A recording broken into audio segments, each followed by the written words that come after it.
Okay, hello again. So this is video number 3 for Unit 5. Finally going to start in the marketing mix with the first P being the product. So marketing mix again is the 4 Ps, product, price, place, and promotion. So we'll start off with product. So this is section 5.3 and that will be from pages 197 through 203. 197 through 203. Okay. It's good to keep these page numbers written somewhere so that um, later on when you guys are doing past papers, the keyword of that question is probably going to point you to one of these sections in Unit 5. So it's much easier to uh, find where you need to get help for answering those questions when you guys practice it later. So 197 to 203 for section 5.3. So on the screen you have here, and the one right before this, we just finished up market segmentation and targeting, how to divide the market up into different categories. So now we're going to actually get into identifying the 4 Ps and how they are important when it comes to marketing and promotion. So um, any of the stuff that I don't really go over in the textbook, it doesn't mean that it's not important. It's just I'm not highlighting them. I had mentioned this, but you guys should read. I mean, it's only one unit. You guys should read all of it as much as possible, especially when we're dividing up this unit into 6 sections. It shouldn't be that difficult. So um, we're going to go into product. So they first start defining what is the difference between products and services. Okay. Um, Normally, we understand what a product is, and it's easy to see and it's easy to understand. And it's possibly something that you would try out or actually have in front of you before you buy it. For travel and tourism, you can't really do that. You're going somewhere, so there's really no way to know what you're paying for until you get there. So they want to distinguish what the term product is and then compare that to what the term service is. Right? You probably heard of a product being goods and services, and that will probably be easier to understand what is a good and what is a service. So here is some bullet points on how to kind of distinguish between a product and a service. So first, a product is tangible. It's something that you can actually see and touch physically. And then they have examples for here. They are also homogeneous. Like products are all standardized. Their example is one Ramada hotel room is the same as another, and it doesn't matter which country the Ramada is in. So you probably have experienced this if you've gone to different chains in different countries of hotels. They pretty much look similar, um, both inside and out. And they are separable. Products are separable because you can easily distinguish between one product from another. Right? And the last one is it's storable. You can actually save a product since it's a physical object. You can save it to, um, you know, sell it for a later date. If it doesn't sell on that same day or another day, you can store it and then sell it in the future. So when we come to travel and tourism, it's really tied. These products are really tied to services. You can't really separate these two things because what you go in is and experience is going to be you experiencing the product and the service together. So another set of bullet points, which are kind of like the opposite of the bullet points that we just went over. I'll just do it from here this time. In the slides, it's the same information. Services are intangible.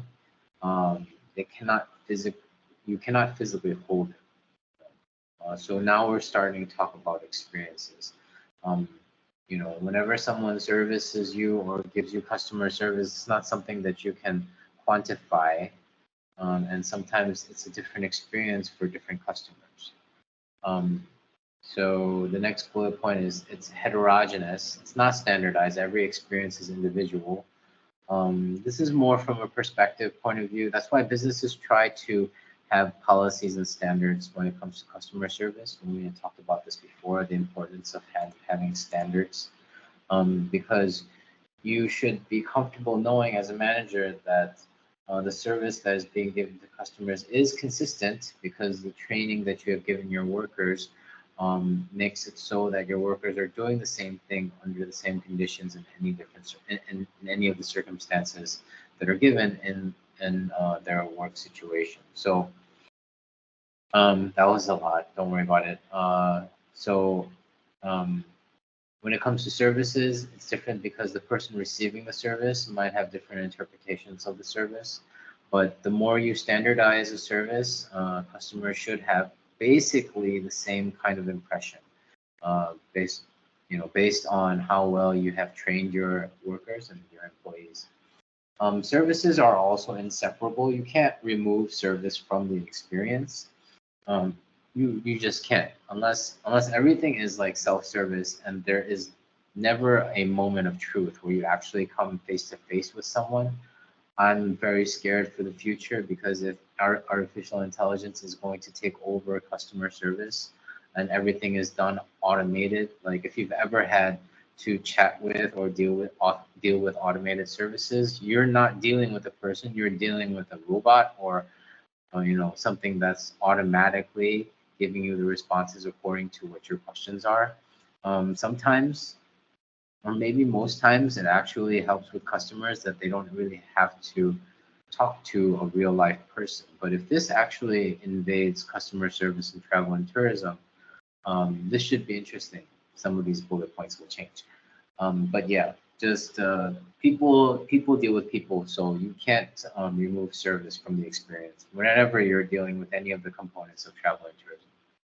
The last bullet point is that services are incapable of being stored for the future. So that's the word perishable. The main examples of perishable travel and tourism items are airplane ticket and hotel room. You can't store that. Those things are meant to be sold on that date or day that they were meant to be used. An airplane seat, an empty airplane seat, is not going to be able to be bringing money for something in the future. That seat was supposed to be filled for that flight. Same thing for a hotel room. That room is supposed to be sold for that day. An empty hotel room is pretty much profit or revenue that's lost for that hotel. So services is the same idea of that. Services, I mean, people are just standing around waiting to do customer service. You don't think of it as, oh, we're going to save that customer service for a later date. It's something that is available all the time, something to be fully efficient when it comes to you hiring your workers to work for a certain number of hours, and they just stand there all day with only talking to one or two customers. That's very inefficient in terms of the capacity of the worker being able to deal with so many customers during so many hours. Okay, so that's just some things for you guys to think through. So services, those are the bullet points. Usually travel and tourism products are going to include service, and it's going to be um, on the right side of these bullet points, more on the services side. But there are travel and tourism products. When it comes to the physical things, it will be on the left side. So sometimes it's not easy to make the distinction between travel and tourism products, because destinations, hotels, attractions, transportations, they're all pretty much the same. They're doing the same thing. They're just doing it differently compared to other businesses or other companies.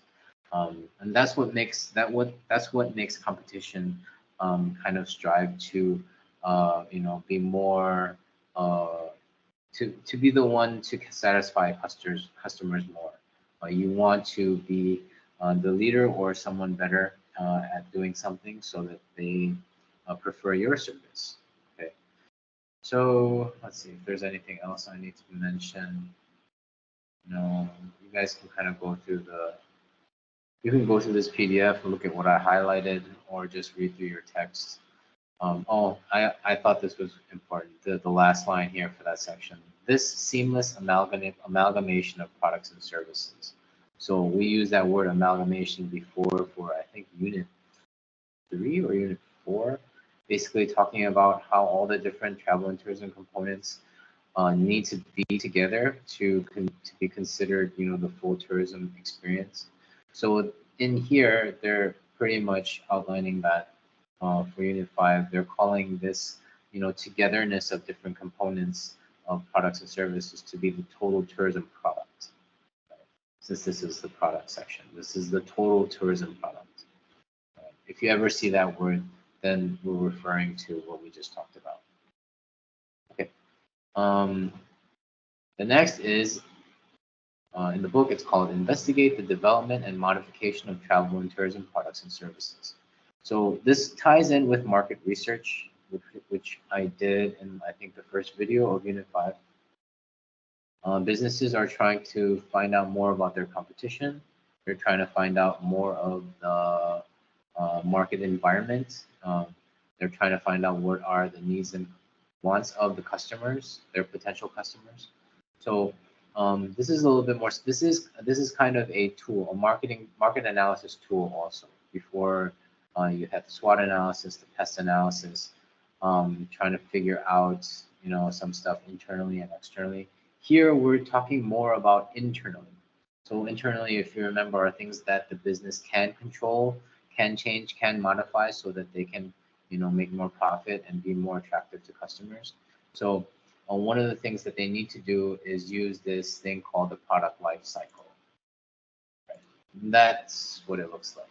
A lot of these charts that deal with some kind of life cycle or some sort of stage of growth or stage of development is going to look like this curve. Which is good for you guys, because you know that it starts from the bottom and then slowly increases. It has a peak and then it's going to drop. Okay. So when as a business, you do not want your products and services to drop. Here you see that it's starting to drop, and that stage is called decline. Right? It's important to know these different stages, because businesses use this to kind of evaluate themselves about certain products that they have that they're selling, to see where their product is on this stage. Because products that launch well and become very popular don't really have to do this product lifecycle thing. The only thing they'll have to kind of like measure out is when is the popularity of a certain product dying down, and what do we do to make sure that that curve doesn't drop too dramatically, that it stays plateaued or starts to continue climbing. Okay, products are not going to continue to climb endlessly. That would be like the business dream, because if businesses can make their products continue to be popular over years and after years or decades, you want to be that business with that product. Products usually get boring. You can't be doing the same thing. People kind of get used to things, right? We're human beings, and maybe we do get comfortable with stuff, but the problem is there's competition, and competition will always try to do something better with their products, which are similar to yours. So let's look at the stages of the product life cycle, so that you guys can clearly identify each of these stages. You might get an insert talking about a certain tour package or a certain travel and tourism component product, and then they will describe it for you, and then you might have to stage it and then say which stage of the product life cycle, and then explain why you think it's in that stage. All right, so the introduction stage, the product is launched into the market.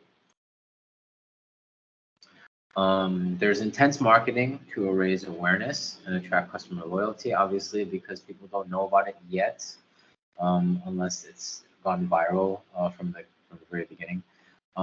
limited volume sales, it's at the beginning. There's really not going to be that much purchases. People are still testing it, trying it out. Word of mouth hasn't happened yet. Social media probably hasn't picked up momentum on that product. High cost of promotion because at this stage, it's new. So the market research that the business does will try to figure out where they're going to start targeting their market so that they can make their advertisements, figure out what platforms they want to use to actually put their advertisements on, and then go ahead with that. And then once they find some, good returns on views and people who are actually clicking and purchasing, then they might, do further research and see what other markets they want to, put their product in. So yeah, promotion is pretty high at the beginning stages, especially with a new product. And one good thing about the introduction stage is that the business can profile that product to have pretty much no competition, unless that business is producing a product that's already on the market by many other businesses. But most of the time when businesses try to start something new, it's going to be something that's going to be unique. All right, so there is no competition at that point in the product lifecycle stage. Also, no competition in terms of no immediate competition. Well, that gets a little complicated, but anyway, just keep it basic. So stage 2 is growth stage in the product lifecycle. Some characteristics: the demand is rising steadily, so the line starts curving up because the promotion is already out there from stage 1. Okay, so the demand will have to go up if the promotion has been done well, the market research has been done well to actually be, making sure that the right people are seeing these promotions. So the demand of it will rise steadily. Competitors work on substitute products. So once they see that you're doing well, your competitors, they're probably going to be thinking, how do we try to do better than this new product that you have just put out? And maybe try to do some product line extension or making some additions to their products to make it look more attractive than yours, or like tweaking a little bit, or maybe even just changing the way that they promote the same product that you're actually promoting. Volume increases. So how do they say it? Sales volume increases? How is that different from demand? Well, yeah. So if there's a high increase in demand, then there's going to be an increase in sales, right? This growth stage for a product is critical to the success of the product. I don't know if I need to explain more of that. It's critical because if there is no growth stage, then you pretty much have a flop.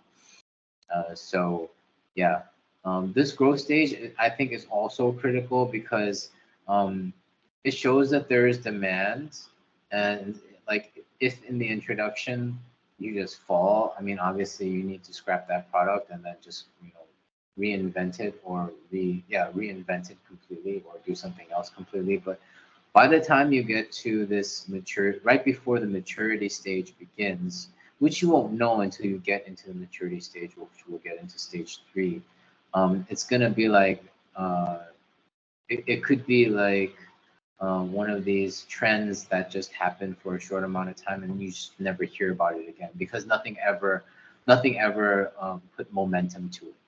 Okay, so you can probably think of some examples of that, but just for your information, why the growth stage is important for the product. Just keep that in mind as we're going through stage 3, maturity. So the line continues to grow. Sales peak in this stage, right? Usually in stage 3 is when after the product becomes popular, and then you see increase in sales volumes. You'll start to see that the numbers don't increase, in the same rate as before, and that's where it starts peaking off. Peaking meaning that it's reached its limit or its highest point before something else happens again. So the product continues to make a profit, and competition is strong at this point. By now, other businesses have probably seen your product and try to modify their product to be similar to yours, or they're just trying to add some additional things to their product to make their product better than yours just by decorating it, whatever that looks like, um, which is a good thing. And then the last bullet point is marketing is needed to extend the product's appeal. So by this time, it's popular. The product is good. It's out there. People know about it. People are buying it. But once the later stage of maturity starts to happen, where it starts to peak off, what do? You need to continue marketing. You have to put out another advertisement to re-stimulate people's interests. And maybe you might actually have to, you don't have to do anything newer to the product if it's successful enough, but you would just have to just highlight some things that people just haven't really thought about in terms of its usability, the way that it's unique compared to what else is out there, right? Um, I remember when Apple and Samsung were going at it head to head when I was young. Um, this was at the beginning stages of both of these companies. They were really head to head. And I think I remember Apple was the one that started making advertisements, very quirky, funny, hiring comedians to, do the skit, and they would just be very creative. They didn't really do much in terms of showing you why Apple is better than Samsung, um, uh, in terms of like showing you like the specs or like the design or like just showing you the phone. They just did it in, using a skit and using actors and just doing some things that are practical and that communicate well with the customers to be like, Apple is better than Samsung, and here is why. Because we just made you laugh in this advertisement, and it's very catchy, and you will never forget what we just tried to do, in the marketing and promotion that we just invested in. Right. So these are some of the cool things that businesses do with each other, but it it sticks. It sticks, in the mind, and when you're shopping, you'll remember that. Um, so that's what came to mind when marketing needs to extend its products appeal. There's many ways that that's going to happen, or that could happen, or you might read that in the insert that they're going to ask you about something with the product lifecycle of a certain product and service. The last stage is decline. Sales fall sharply. No business wants their product to look like this, but it's going to happen when they run out of ideas, or if they've exhausted their marketing campaign for something and it didn't succeed. Organization must decide to discard the product or relaunch it. Right. These are also budget-heavy decisions. If you relaunch a product, that means you've reinvested in trying to improve on that product that is in decline. If you discard the product, then you have to get rid of your inventory at a wholesale price, and then hope that you can think of something else to be a good competitor in that same market or in that same product line. So the last bullet point is the costly stage. This is a costly stage for the organization. If they didn't anticipate their product to be in decline, and let's hope that the business didn't overstock, thinking that they're going to, be selling like a warehouse full of these things still, but then all of a sudden something had happened, maybe some bad PR, or maybe Samsung just made advertisements to hit back at Apple, stuff like that. That could be a disaster, and then some really creative people in the marketing and promotion department have to try to revive this product. So that's stage 4, decline. So keep this in mind. This is travel and tourism, but it's not that different from when you think about, just basic products like food, beverages, electronics. The idea is the same. So you can just pretty much use the same ideas for travel and tourism products. Just know that travel and tourism, again, is products and services. So there is a lot of things you can mess around with, so that you can advertise products and services of travel and tourism things better than just a physical, tangible product.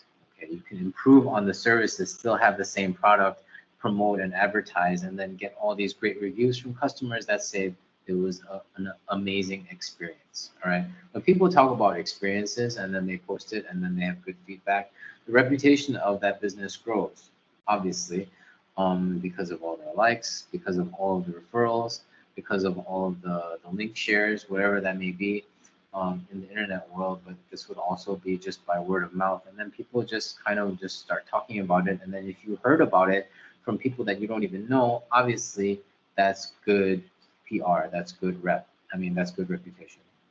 Okay. That kind of bleeds into this next slide. Don't really have to get into it that much. Branding. I don't think we talk more about branding than we do here, but branding is just pretty much what you know, or what you have thought about. What is a brand? Well, basically, it's a name. It's a name and an image. So when you think about brands, you automatically have this preset opinion about what you think about this brand, right? It doesn't mean that everybody thinks positively about certain brands, but when you do know a name, you've already assigned some sort of negative or positive emotion or opinion about it, and that's the power of the brand. Okay, that's like pretty much the name of the product or the business, you know. So for travel and tourism, how does that work? Right? It works at like various levels. So this slide here, I'm just going to read this, highlighting what makes one product or service different and more attractive than the competitor's products or services. They need a unique selling point, because if you're not unique with your product, then how are you going to distinguish it and how are you going to promote it, right? So here's a slogan from Cambodia, the Kingdom of Wonder. I don't know if it's still the same right now, but tourism departments of different countries really work hard to get that logo, to get the right font, to get the right size of fonts, and to get get a nice catchphrase, which is somewhere around 2 to 5 words. Any more than that is a bit too much, and you can't really fit it in a logo like this.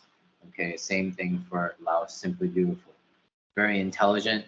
Laos capitalizing on the natural beauty of what the country has to provide, right? And they use the word simply because I would suspect that people who come to Laos is not looking for, an overly developed tourism, experience. Everything is still pretty traditional, pretty natural, pretty conservative, and people should just be coming to enjoy just what Laos naturally has to offer. Cambodia, Kingdom of Wonder, there's a lot of history. There's a lot of heritage sites, and there's a lot of preservation and conservation of some of these old historic things and natural things. So this is how they do branding, right? So this happens at a country level. When we talk about businesses, they also have their own logos, right? And they try to have the right color, to have the right picture, to have the right logo, to have the right text. All of that has a psychological effect that really sticks in the minds of people. So branding is really important. Sometimes if you don't have a brand, it's almost like saying that you don't have a name when it comes to, doing, trying to promote and market your product. So certain other qualities that branding can capitalize on once there is a brand for travel and tourism products is packaging, right? That's what this picture is. Disneyland, right? The Disneyland Hotel.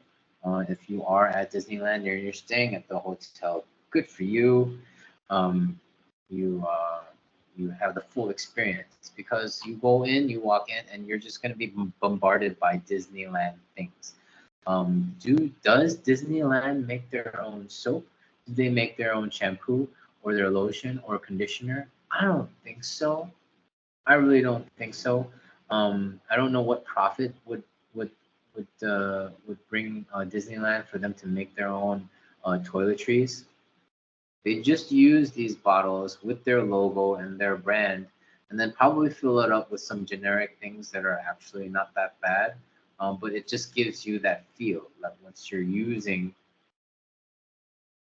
their bathroom products, it's like, wow, okay, Disneyland has their own thing. No, they don't. I really don't think so. And if they do, I'm sorry, Disneyland. But it's still a powerful thing because you're just bombarded by Disneyland everything.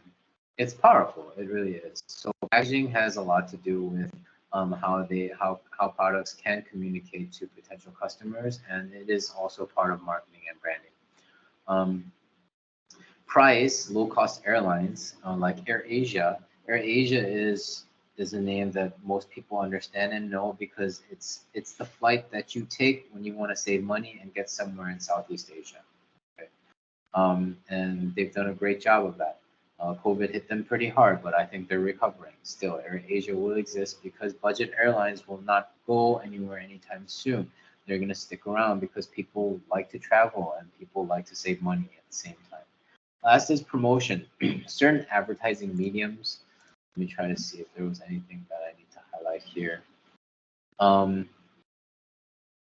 Yeah, the advertising mediums and promotion, like how do businesses want to make people aware of their products? Obviously, social media will be one. This book is old, so they're talking about billboards. TV advertising, is anyone watching TV anymore? But anyway, TV advertising is there, it's just on and it's free and it's probably something you just see while you're at a shop or a store or a restaurant. And yeah, you'll see an advertisement and then you might have something linger in your mind. In-flight advertisement, which help make customers remember specific brand identities.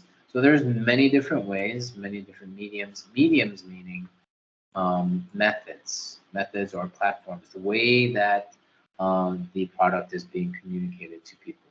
Right? So branding kind of focuses on all of these things to make sure that they are very effective in making people know about what their identity is. And finally, the last part for product, my computer is just having issues again, is the product service mix, product portfolio. Okay, so this is the last couple pages, 202 and 203. I highly suggest you guys read. Uh-oh.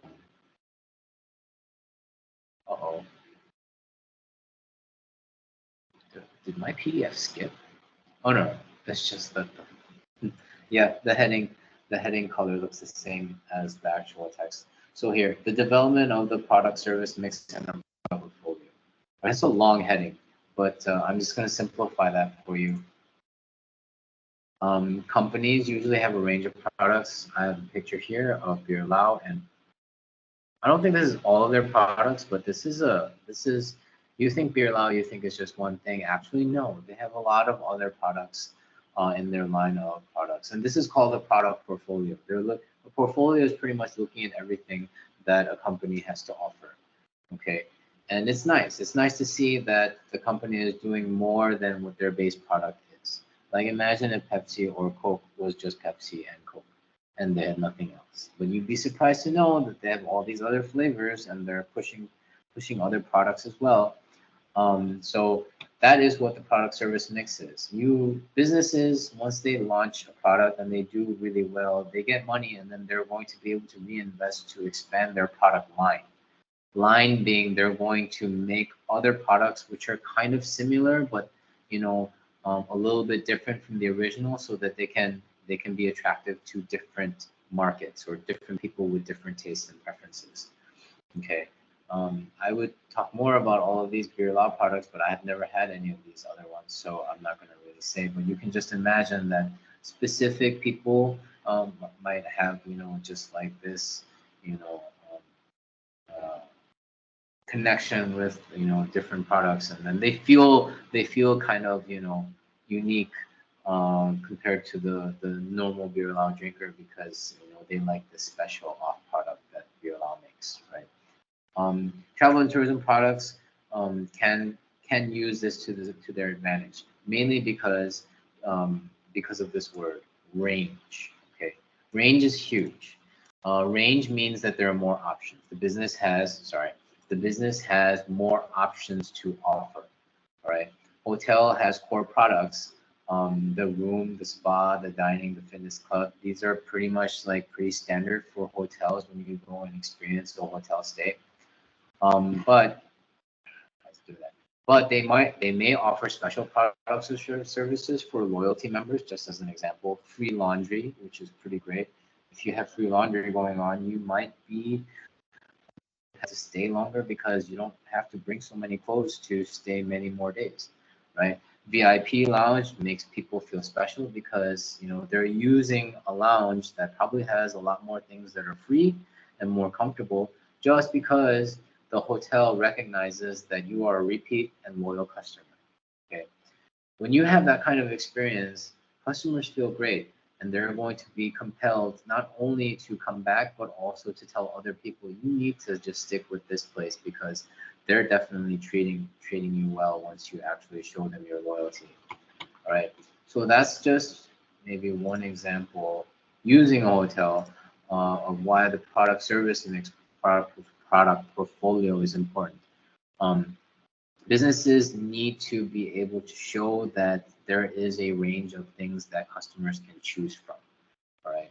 And if there isn't a range, people feel limited. Like some people, I'm not one of these people, but when I go to a restaurant and I see a menu with the font size of 12 or 14, and there's like several pages on that menu, and there's only a few pictures, I'm already turned off. Many people probably think, wow, that's impressive because, you know, whoever's cooking back there can actually do all of these different dishes if I were to order them.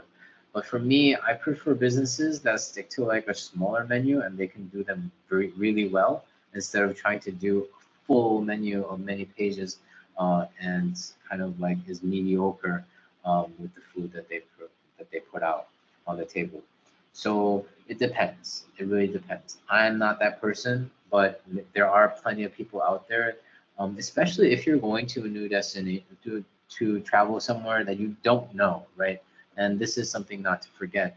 People have different levels of being comfortable on exploring new things or just being that person who likes to do things that they're familiar with. So it might be a good thing that if you go to a local restaurant, especially for a local restaurant that might be in a very touristy place, they would benefit by having some Western products on their menu because you will have some of those customers that are going to come in and be like, we don't want to be too adventurous and we just want to stick with something that we're familiar with. And I'm kind of tired and hungry, so I don't want to like try to surprise myself on this meal. So stuff like that happens, and there's many other examples that you can probably think of. You just have to put yourself in the customer's point of view, um, coming from different places and going to different destinations and having different experiences. Okay, so that's what it is. Product portfolios are important. Um, and why are they important? Well, first of all, businesses really need to be thinking for the future, right? Because if they're just relying on a few products that are doing well, maybe it'll work. Maybe they'll just continue getting customers that only depend on those products.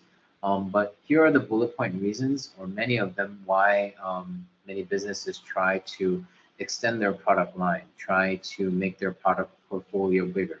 So the first bullet point being recognition as an innovator in the market. So most businesses are not innovators in the market because they're not breaking new ground when it comes to products and services about tourism. Because a lot of stuff has already been done and they're just trying to do it well.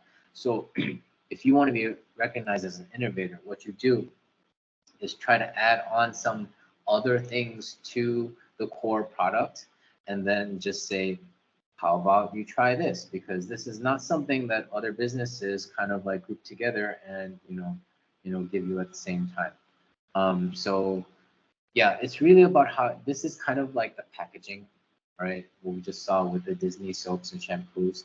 Um, they make things look new or interesting or innovative when it's really not. They're just using already existing products and they're just making it seem like something that's new and creative.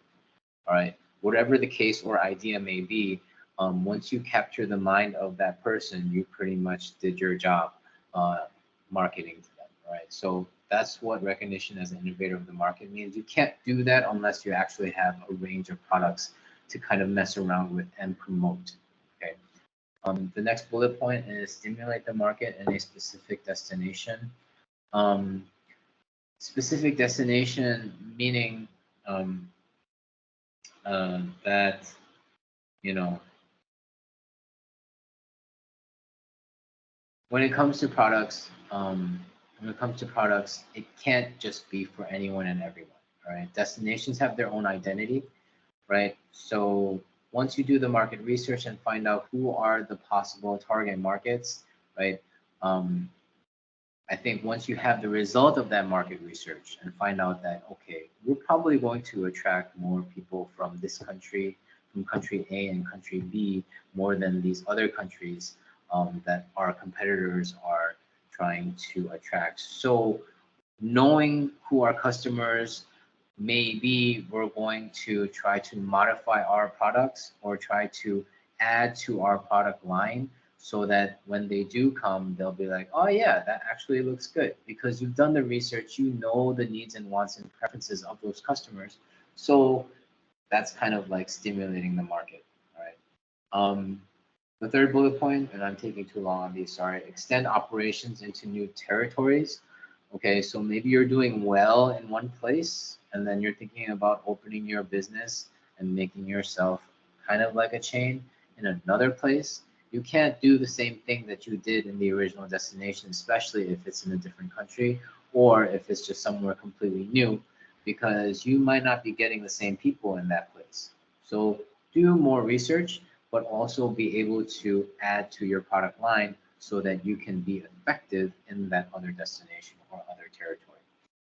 Next one, defend market share when challenged by competitors. Maybe this is like a reaction that you extend, do more of the product portfolio, improve the product portfolio because your competition is starting to do something better than you.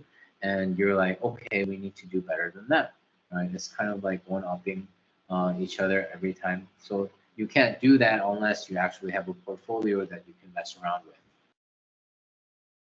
Um, Also, the word product service mix, it's trying to say that you need to not only work on the product, maybe physical products, but you also have to work on the service, the customer service that's also connected to the products. Okay, so there's a lot of creativity and flexibility that you can work with as a business there. Imitate the success of a successful competitor, right? Um, if you have a competition that's successful, I don't think it's going to be in your benefit to try to outdo them, but at least do what they're doing so that you can get a good piece of that market share. Um, yeah, I mean, what else is there, right? Don't don't try to don't try to do something. Don't try to do something completely, over the top. Why don't you just do something similar so that you can also make a profit? Next is to make technological advances, maybe just maybe in this time where technology is just very advanced, you can try to be innovative by um, including touchscreens on everything that you do with your business, making sure that um, potential customers are always updated about things that they might be interested in from your business. Kind of annoying, but at the same time, you could get lucky out of all of those notifications. There's that one notification that's like, wow, actually, I am interested in that thing. Let me actually click that, right?